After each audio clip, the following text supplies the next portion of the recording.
Uh, I didn't even know that was going to be a sermon, but I'm kind of glad because it's where I've been for the last, year, 2 years maybe, trying to get that positivity back, trying to get some positive focus, some focus back on the good things. If you've been here and you've heard me talk in the past, I've been on this series that I get to present every so often, and the last time I actually taught a little bit about it, talked about fear, talked about monsters that are inside us. Kind of gleaned that title from the monster inside me from a television show that's on that they talk about bacteria and infections and things that are in the human body.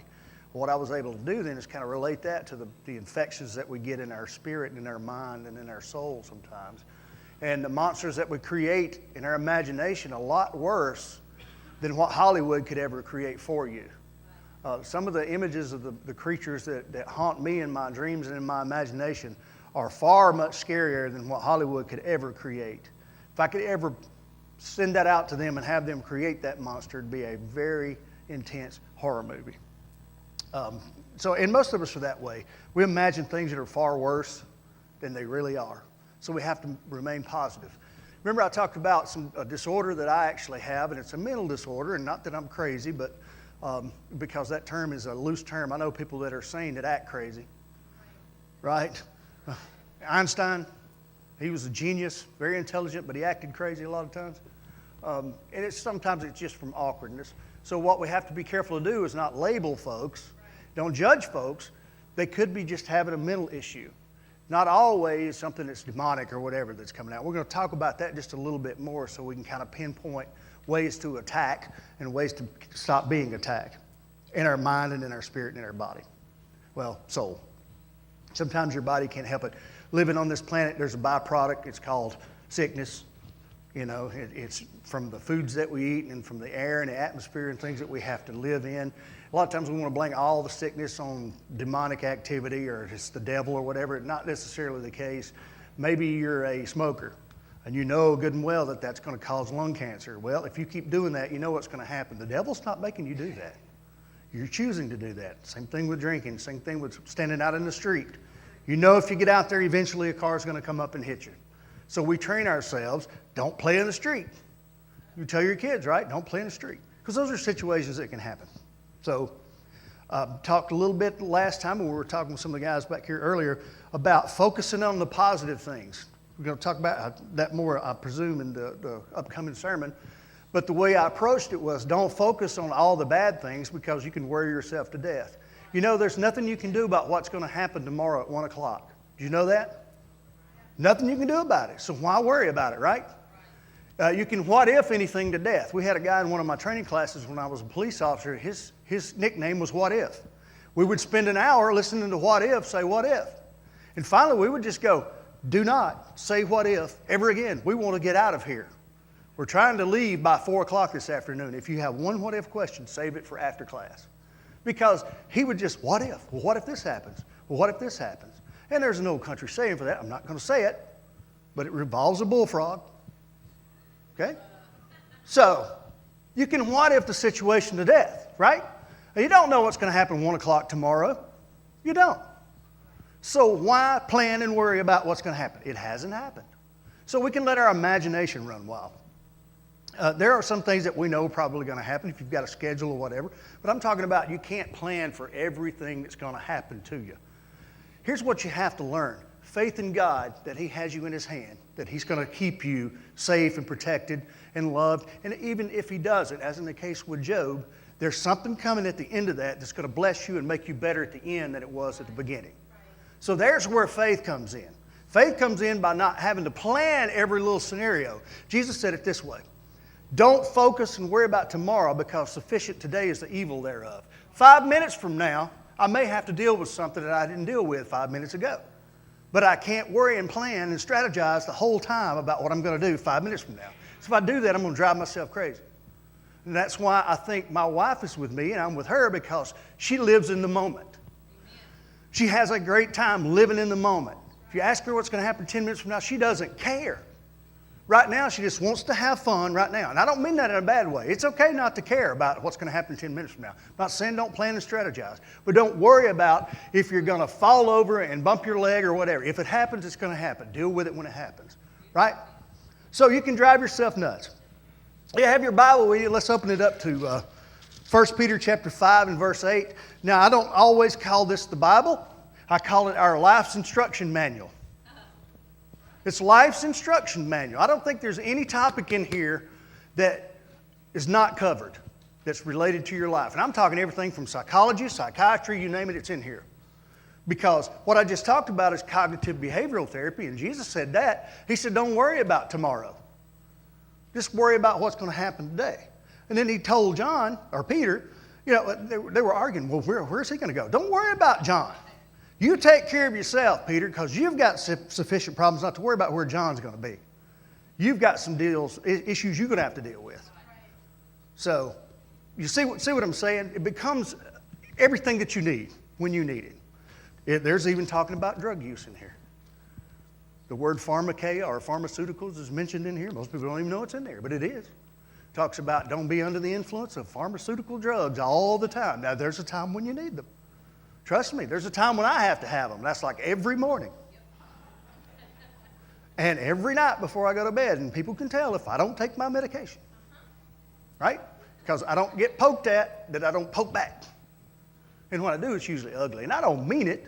I don't really mean it to be that way. It's just I have some issues that have to be corrected. And that has to be through the drugs. But they're not the kind of drugs that's going to make me drunk. Not the kind of drugs that's going to take me down, take me out. That's not the kind they're beneficial drugs. Pharmaceuticals, myrrh, frankincense, things like that. People don't realize they were used as pharmaceuticals. That's why they were given as treasures. Most of the time they were used for painkillers. They were used for anesthesia, things like that. Anesthetics to rub on sores and things like that. So they became a commodity. So those are all things that you can find in God's life manual, right? There's good times. There's bad times. Most of us think, well, in the good times, well, we got this. Well, you really don't. Because in the good times, you need to be looking for God just as much as you're looking for Him in the bad times. So we're guilty of doing that a lot. In the bad times, we want to go, oh, God, help us. But in the good times, we just leave Him back and behind.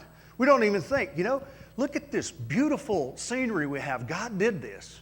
And He put me here to look at this. So you think about, He did it.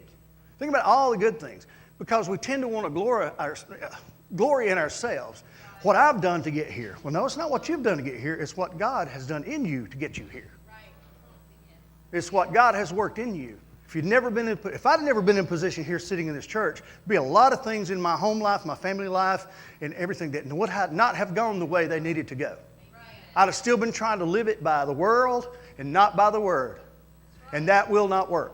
It won't work in your family. It won't work in your finances. It won't work in your head. It won't work in any strategy of life that you think you might plan. You can just ask rich people that don't go to church. Most of them end up broke or miserable. Because they're not living in the Word, they're living in the world. Big difference. All right, so 1 Peter chapter 5, verse 8. Now, as a byproduct of getting older, you have to have some extra eyes for assistance. Oh, you laugh, but you'll get there, girl. You have my genes, I know about the age it's going to happen. All right, so verse 8, let's read it. Put up there for us. Here we go. Be sober.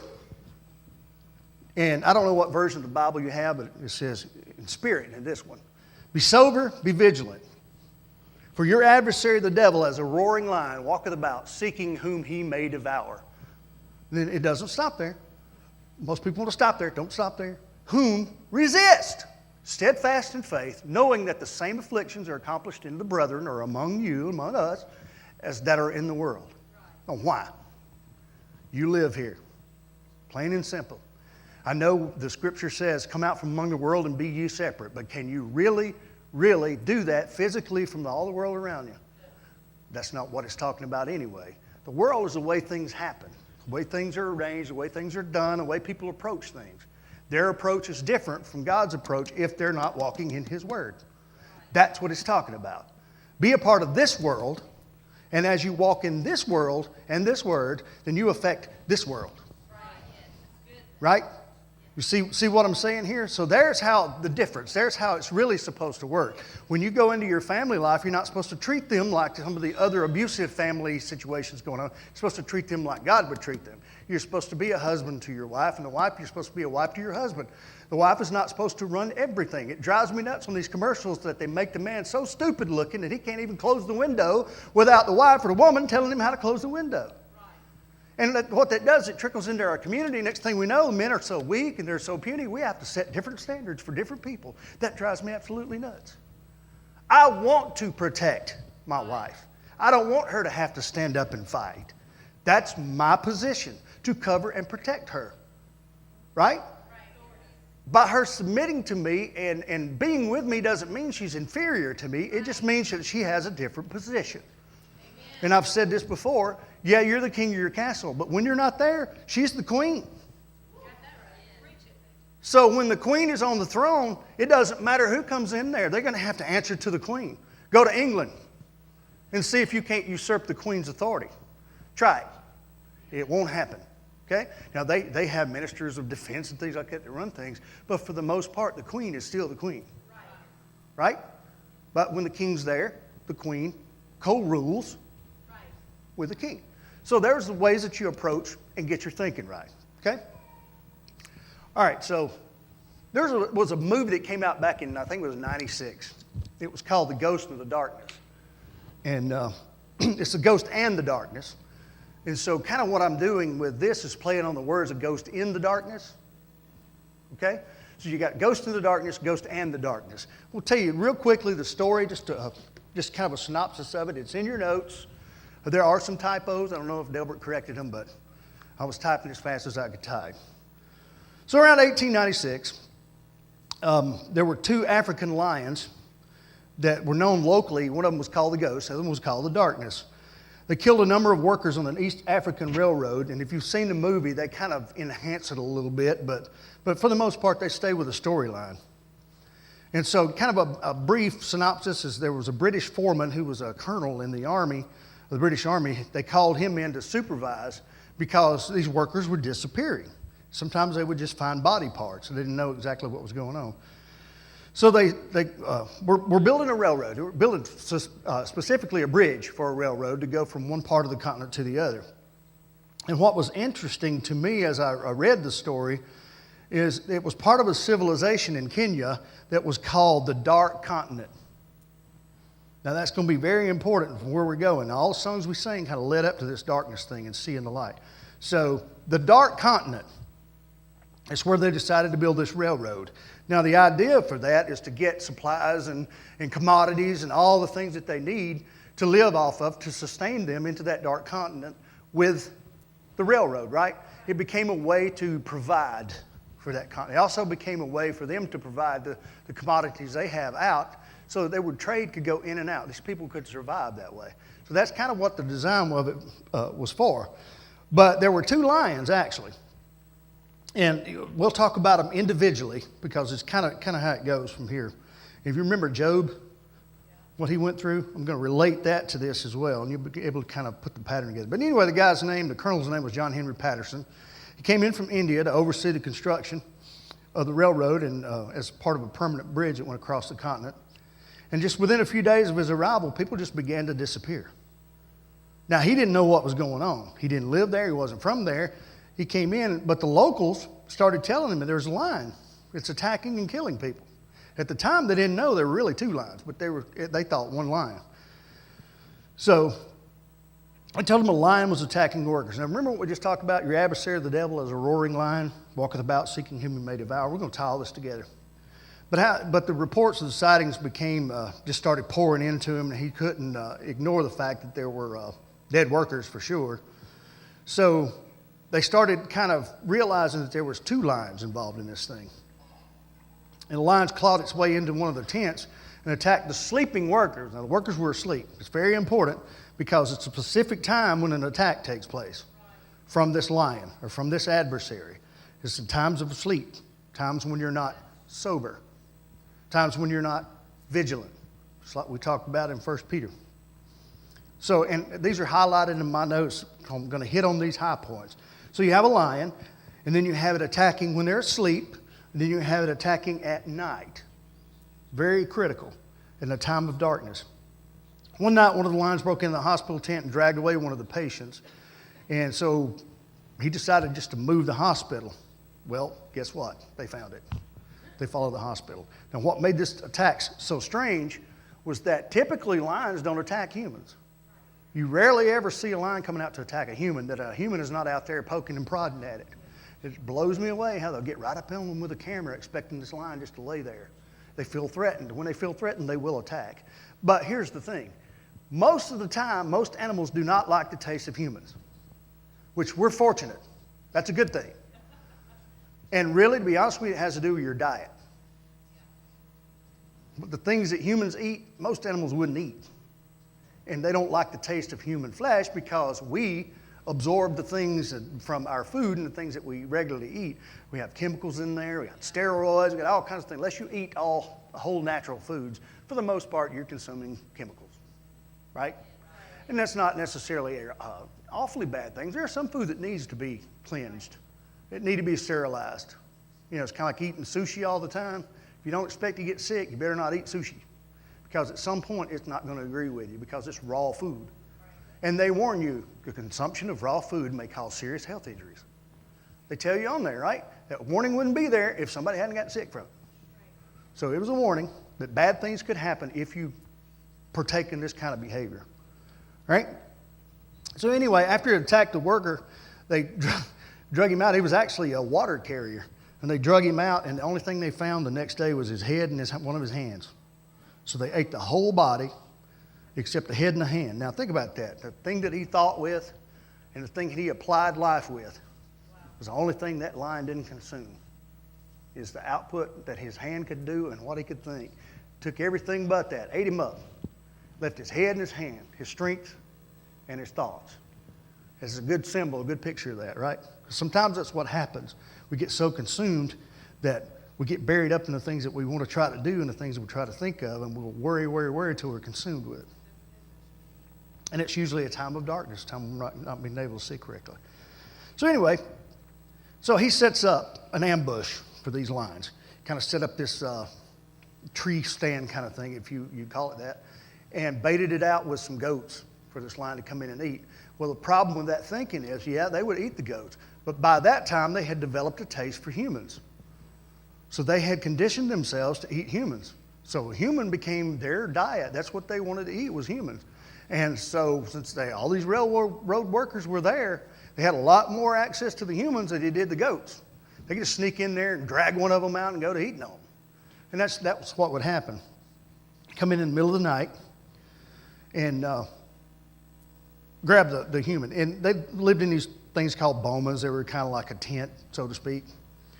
So anyway, they would eat workers. One of them they drug out and ate him about 30 yards away from the camp. Now, you would think, him being 30 yards from the camp, that people would have heard him screaming, right? They would have known something was going on. They could have run out there and helped the guy, but it says it just consumed him about 30 yards from the tent. Well, not too long after that, after a lot of these people were being killed, they jumped on a train and left. They fled, got out of there. Didn't want to be lion food. And, you know, I thought of that joke. It's really not, in this situation, wouldn't be funny, but you go up hoping this lion's a Christian, and he goes, "Thank you for this meal I'm about to receive, dear Lord." It's not really a position you want to be in when it comes to a lion, right? So we have to kind of think soberly about it. This lion's going to eat me. So those guys were probably thinking sober. They just wasn't up for the fight. They didn't want to die building a railroad, so they fled. They got out of there. So there was a handful of workers left. That's the point, is a lot of times when we're under attack, you may just be down to a few people that's going to jump in there and help you. The rest of them are going to flee and leave you alone. They don't want anything to do with your problem, right? They don't want to die trying to help you through this situation. Sometimes you're there to face the enemy all alone. Sometimes you have a handful of people that's going to jump in there. So you have to be prepared for those kinds of situations. And I'm not saying worry about it. Just know that you have to be strong in a time that strength comes. And it has to be through him. Amen?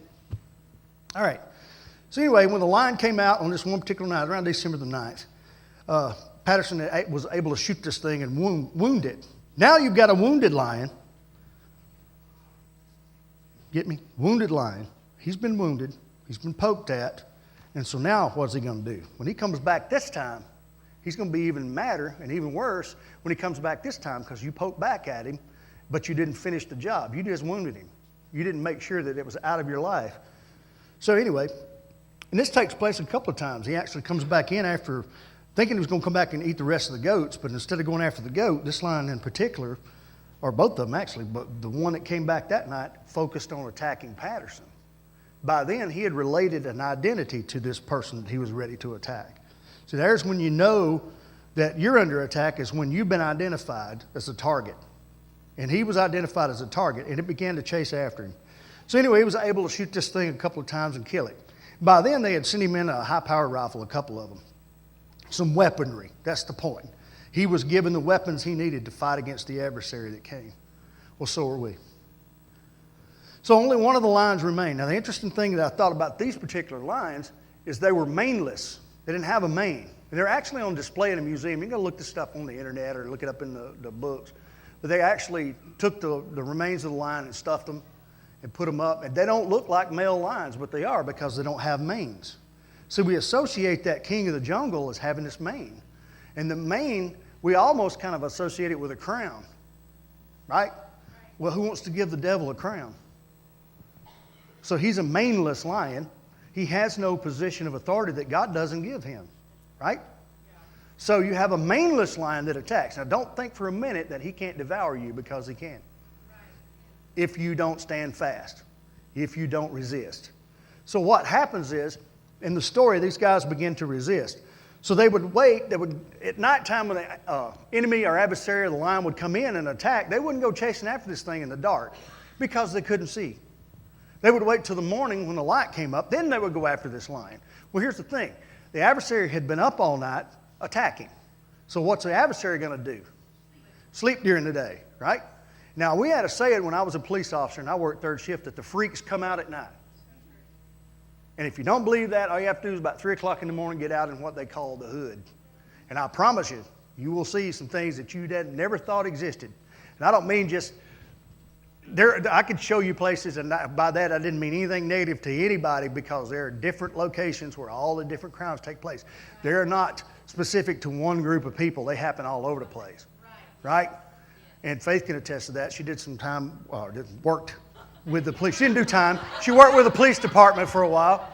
She did 2 internships with the police department. Of course, they grew up with me as being a cop and heard the stories that I told when I came in about some of the things they had to deal with. And then I know this, people will go, I don't believe that, but when the moon is full, there's a term called lunatic. And if you've never had to deal with lunatics in the middle of the night when you're a police officer and the moon is full, lunacy is absolutely, we would always dread that time, working third shift especially. And that's why the guys would jump off that night shift and get on the day shift real quick, like in a hurry, because you'd have to deal with the lunatics. There are some creatures. We're going to talk about some creatures in a little bit that come out at night when we're not expecting to get attacked, right? So anyway, you got one lion dead. It took 5 men to drag this thing up because it was 9 feet long and weighed hundreds and hundreds of pounds. So it was a huge lion, maneless lion, with an appetite for humanity, an appetite to consume humanity. All right, so the second lion comes in. Same scenario. Patterson's able to wound this lion, and it gets away. So now he's got another wounded lion to deal with, because just because the first attack was over doesn't mean he didn't have to prepare for the next one to come in, right? Doesn't mean he didn't have to be sober, be vigilant, and be ready for that second attack to come in there. So for about 10 days it got quiet. So they were kind of thinking, well, maybe it died. So they go out looking for this thing, and then they end up finding it. And then that night, he laid another ambush out up in the tree, and the lion returned a couple of times. So they followed it out in the morning. They were able to find it. And he killed it, shot and killed it.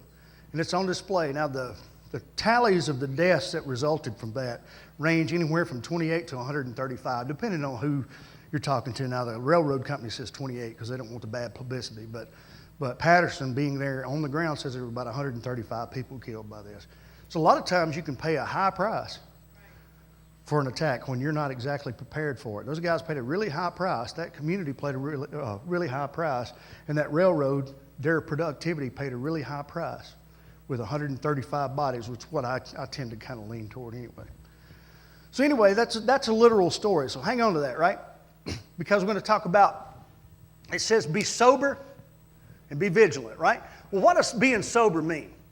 Well, as a product of church, and I'm going to say, I don't want to offend anybody, but a lot of times sobriety is restricted strictly to drinking alcohol, right?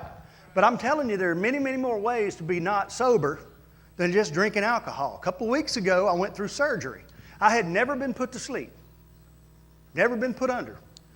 But I thought, well, I have a pretty high tolerance for pain pills and things like that. You know, it usually takes a lot to knock me out or whatever. A lot of times the pain pills actually work the opposite with me, keep me awake all night. So I'm not really anticipating a trip to take place. I'm expecting them to give me that stuff. They're going to operate on me and I'll be fine, right? No. I go in there and they come in with this document and I'm like, I hope this is not last will and testament, right? It wasn't. It was a document that I had to actually sign this thing. It's almost like an agreement I made with them, which really it is a contract, that I wouldn't make any decisions about my future, about selling property, about doing any of that thing for the next 18 hours. Wouldn't make any major life decisions for the next 18 hours because I would be so intoxicated from the knockout drugs and all those drugs they're going to give me to go through the pain that I've got to go through, that I shouldn't be making those life decisions. And by signing that, I would say that I wouldn't do it. And then I had somebody with me to say, he's not going to make those kind of decisions. Call back later, right? Telemarketers can't call in and sell me 45 satellite dishes I don't need because I'm not sober. So anyway, the doctor comes in and the anesthesia guy comes in, the anesthesiologist, and he says, how you feeling? I said, I'm a little anxious. He said, we'll fix that. So they gave me half the little shot, right? Well, I relaxed. And then he says, well, you're not going to remember what's about to happen. And I said, oh, yeah, man, I remember everything. He said, you won't remember this. He said, you won't remember this conversation. I'm thinking, no, you don't know me very well. I got an elephant's memory, buddy. And I woke up in recovery, and he was absolutely right. I don't even remember talking to him that much. I mean, after he said that, that's the last thing I remember. I woke up in the recovery room. I mean, I skipped that entire ordeal and had no clue what was going on. I was at my vulnerable time because I didn't have a clue what was going on. These people were breaking my nose up and cutting it around and moving it and positioning it. And I didn't feel anything until I woke up after it happened. But the point being is I wasn't sober. I had to rely on faith that somebody was going to watch over and protect me during that situation, right? And being a man of faith, I didn't have a problem with that. I knew that it would be rough. And to hear all the horror stories, well, I might wake up during anesthesia. Well, no, I didn't. So anyway, the point is being sober and being vigilant doesn't always mean you're under the influence of drugs. Could be. Well, what about money? Right? Now, here's something we skip over with money because people like money, right? Well, the problem is not liking money, it's loving money. Right. This is listen to this, and this hit me back when we were going through some situations with some inheritance things that we were trying to settle. The love of money is the root of all evil. Where can you track every evil known back to? Isn't that wild? The love of money is the root of all evil. All evil. Most of the time, everything comes back down to money and greed. Talk to Judas. What Judas did for 30 pieces of silver. He betrayed the living God. Gave him up. Sold him out for 30 pieces of silver. Money, money, money, money, money. People do that today. They'll sell their soul for money. One of the billionaires just in the news today he was an advocate for spreading the wealth out among the community and spreading the taxes and thing out. Come to find out, he's going to have to pay $7 billion of the 13 he earned just by implementing his own policies. So guess what he's trying to do? Evade taxes.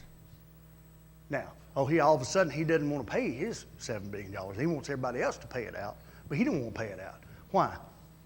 The love of money is the root of all evil. What about sex? Can you be intoxicated with that? Ask Samson. What did it cost Samson? It cost him his life. What about David? David and Bathsheba. Had a man killed. Cost an innocent man his life just so David could have his wife sexually. Right? Now, David is a man after God's own heart. Forgiveness works. It really does. But the point is, being sober during that time. David wasn't thinking rationally. He wasn't thinking soberly. Neither was Samson. He was intoxicated by Delilah. David was intoxicated by Bathsheba. He wasn't thinking correctly. But then the enemy comes in, convinces him to do things that he shouldn't have done. And a lot of times, though, it's our own decision. So we have to make sure we don't blame everything on the devil, because a lot of times it's not things that he's guilty of doing, it's things that you're guilty of making decisions of doing. So you have to learn the difference between an attack. But you have to be sober. And what happens is we filter the things that happen through the flesh. And by that, we become intoxicated by things. You become so obsessed with those things, right? I know people that would give everything they have just to have material things. And I'm just the opposite. Every material thing that I have no problem with giving it away. And yes, I said giving it away. Don't come and ask me, because I'm not going to give it to you. But I don't have a problem with giving it away. The point of it is, I'm not stuck to that stuff. I like my motorcycle, but I don't love my motorcycle. Right? If I had to, I'd give it away. Same thing with my clothes. You know, and Jesus said it that way. You know, people ask for your coat, give them your cloak too. Yeah, I've given away more stuff. I've given away guitars. I've given away boats. Given away things to folks that I'm just thinking, well, I'm not going to use it. Here, you can have it. Cars. I gave cars and trucks away. You know, I gave Andrew's car away a few months ago, and made a 16-year-old girl very, very happy. I love y'all. Thank you. You don't owe us anything. You can have it. It's yours. And we're blessed from that. You can't outgive God. You can't do things that you're not going to get blessed from, right? And you want to be sober when you're dealing with the enemy. Now think about what would happen to those guys had they been drunk. Had they been physically intoxicated or focused on other things and distracted. What would happen? Probably more guys would have been killed, right? They hadn't been drunk. They hadn't been sober. And then they had to be vigilant. We have to be vigilant. Now what does that mean? Well, that's where we get our word vigilante, right? You have to become a spiritual vigilante. You have to be vigilant in the things. You can't just come to church once a month and be vigilant. I'm going to tell you that right now and get this out of the way, the big elephant's in the room. Well, I'm fine. Well, okay, but you can't consciously choose, oh, I'm not going to go, I'm fine, because you're setting yourself up for attack. Now, if you're homebound and you're sick and you're watching through the internet, that's a different story. You can't do it, you can't do it. My mother sometimes can't make it because of her illness that she's having to battle. Nothing wrong with that. But she knows she needs God. She knows she needs to connect with the body. She knows she needs the strength of all the people around her. She can't fight this thing alone a lot of times. So she needs help. She needs support. She has to be vigilant. Every day you have to be vigilant. Every day you have to have that guard up and ready to go. Now, I don't mean planning for the worst. I just mean be ready to deal with it when it happens. Right? Be ready to live in the moment when it happens. How do you do that? By being vigilant. Charles Bronson, they had a movie with him, you may remember it, where his family got attacked out on the street, and it just drove him to the point of insanity, and he decided he was going to take the law into his own hands. He couldn't get the police to do anything with him because they were kind of bound by the laws of the land, and he just decided he was going to go out and take some action himself. So the next time he was attacked, well, he fought back. He stood fast. Now, in that particular story, it didn't always go right because he would go out looking for trouble a lot of times. Don't go out looking for trouble, because sufficient today is the evil thereof. Jesus was absolutely right. Don't go out looking for the fight if it's not there, but be ready to stand your ground. Steadfast in the faith. That's what it says. To resist the devil. So you're to be sober, you're to be vigilant, because you have an adversary.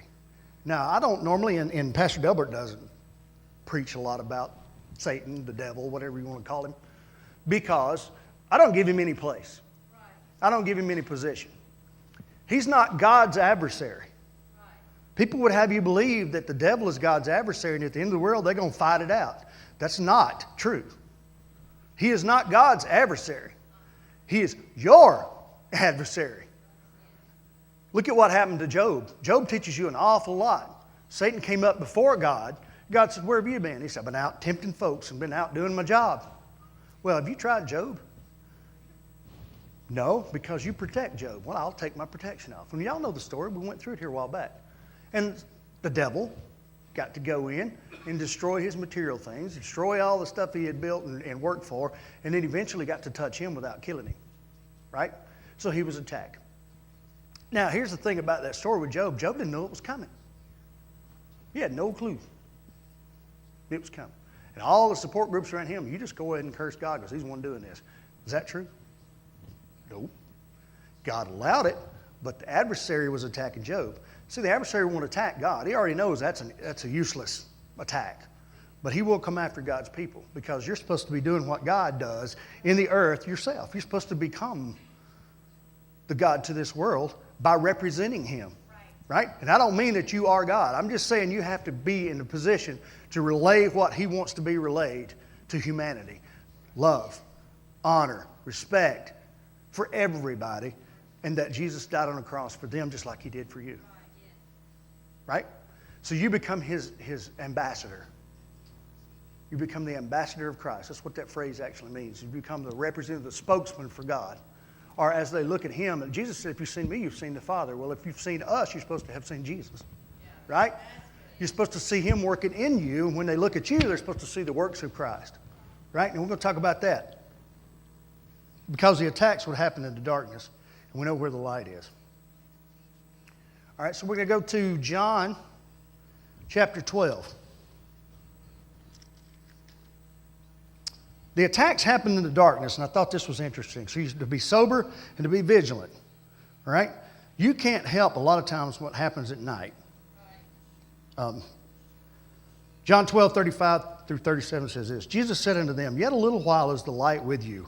Walk while you have the light, lest darkness come upon you. For he that walketh in darkness knoweth not whither he goes. Right? John 8:12 says this. Then spake Jesus unto them, saying, I am the light of the world. So he clarified what you're walking in. Walking in the light, you're walking in him, right? He that follows me shall not walk in darkness, but shall have the light of life. Now I thought that was fantastic because a lot of times the darkness, the cover of darkness is where the enemy likes to attack. Think about it this way. Vampires come out at night, right? They can't walk during the day because the light kills them, right? So the things that are going to try to suck the life out of you are probably going to do it during the night, right? A time of darkness. It's during the daytime when you're awake and you're alert. The enemy knows you're awake and you're alert. They're up and they're going at it. They can see everything that's going on. But now the attack's going to happen at night when the cover of darkness hits. That's when the vampires come out, things that suck the life out of you. Werewolves come out during the full moon, right? Nighttime.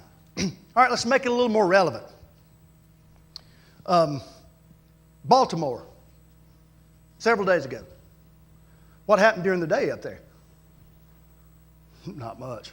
People standing around, yeah. But at night, what happened?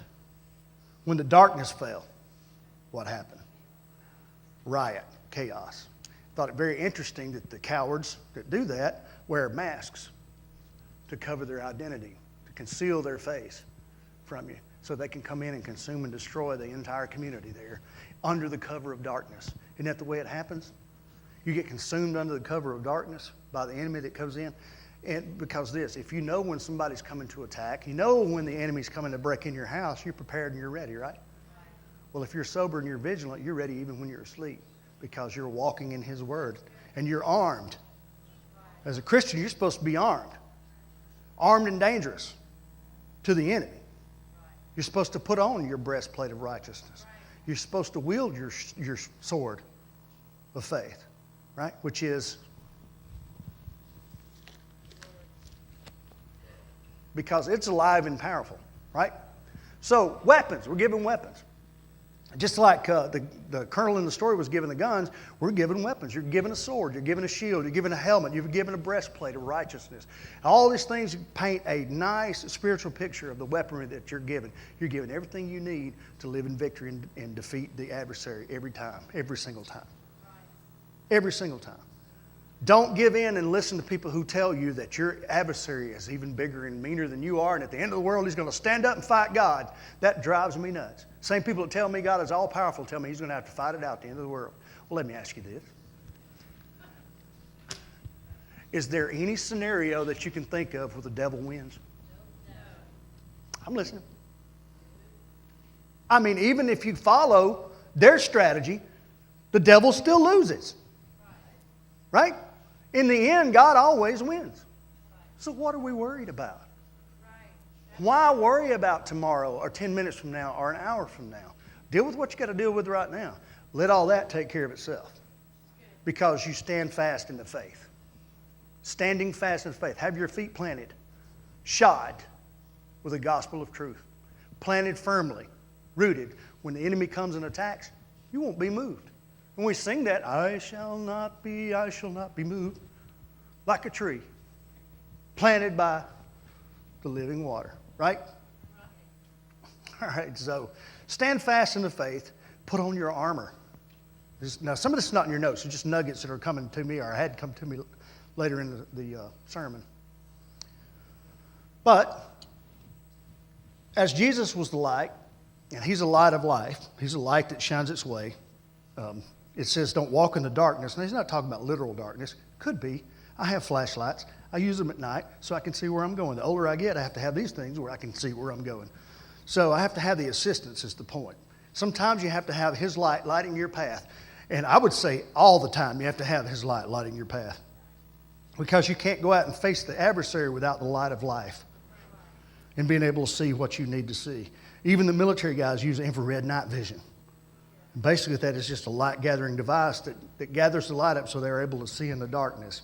Well, we have His night vision. We are to have God's night vision. It talks about it. The Bible teaches us about it.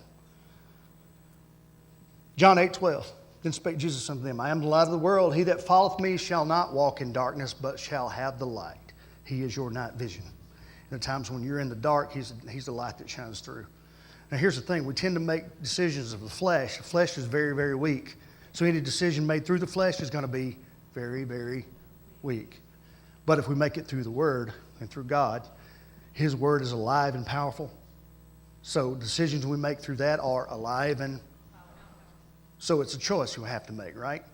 Most of the time, filtering it through the flesh is going to fail anyway. You already know that's not going to work. So you go back and find the principles that help you stand, right? And as He was the light, that He tells you, you're supposed to be the light. Matthew 5:15. And we do the whole bushel, the light under the bushel or candle under the bushel, and that's great. It's a great illustration, but let's read on beyond that because I want to take it just a little bit deeper. Verse 15. Matthew chapter 5. Neither do men light a candle and put it under a bushel, but on a candlestick, and it gives light into the whole house. All right? So we cover that, right? Here's what we don't usually cover. Let your light so shine before men that they may see your good. What? You're not saved by works, though, right? Who could possibly be saved by your works? Does it say other people could look at your works and see the light? Praise the Lord, I saw the light. Guess where I saw the light through? A person. A person reflecting the love of Christ. A person reflecting God back to me. Right? I would have never gotten into the kingdom without having the relationship with someone who would come to me every day. God loves you. God needs you. God loves you. God needs you. And by that, our family needs you. And your kids need you. I need you. Your whole mother. Your mother needs you. Your dad. Everybody needs you. And by that light reflecting, Christ's light reflecting, lit my path up where I could actually see. I saw the light. And I saw that light through a person. That is your task, is to be that light to a person. You work in a dark place at work, be the light. Right? Because it says this. If we walk in the light, this is John chapter 1, verse 7. As He is in the light, we have fellowship one with another. And the blood of Jesus Christ, His Son, cleanses us from all sin. Isn't that amazing? How the walking in the light is connected with the blood of Christ. Just like I said, you become a reflection of Him. You become His image, His reflection on earth. He said, I go, but I'm going to send you a comfort. I'm going to send you a spirit, and then I'm going to live through you. And you go out and you evangelize and you tell people about me. You reflect me. You become a light in the darkness. Light people's world up just like I lit yours up. And I'll be there with you. I'll shine. If Christ be lifted up, he will draw all men unto him. Not if the flesh is lifted up. Not if your material things are lifted up. Not if your sickness is, not if your worry is lifted up. Take no thought about that stuff. You've been given the weaponry. You've been given the light to shine. So shine. Don't put it on under a bushel. Better yet, a city that's set on a hill, and I love this illustration, cannot be hidden. The city set up on a hill cannot be hidden. The New Jerusalem cannot be hidden, which is the body of Christ. And if you read Revelation, it's the church. It's the church. It's the light that reflects Christ to this world. Close with saying this. And I don't argue about Revelation and stuff like that much anymore because I found it fruitless. But the folks that teach that evidently haven't read the ending, because God always wins. There is no scenario where evil will ever triumph. Ever. If you walk and believe that, then you're not walking in the light and in the faith. You have to understand he is defeated through Christ, his light shining in you, leading the path of where you need to go. That's all you have to work on doing, is being that light reflecting of him. And if you'll open yourself up to that, things will completely change. Completely change for you. So, are you going to be that light? Are you going to look for that light? Or are you going to walk in the flesh? Two choices, right? Let's pray.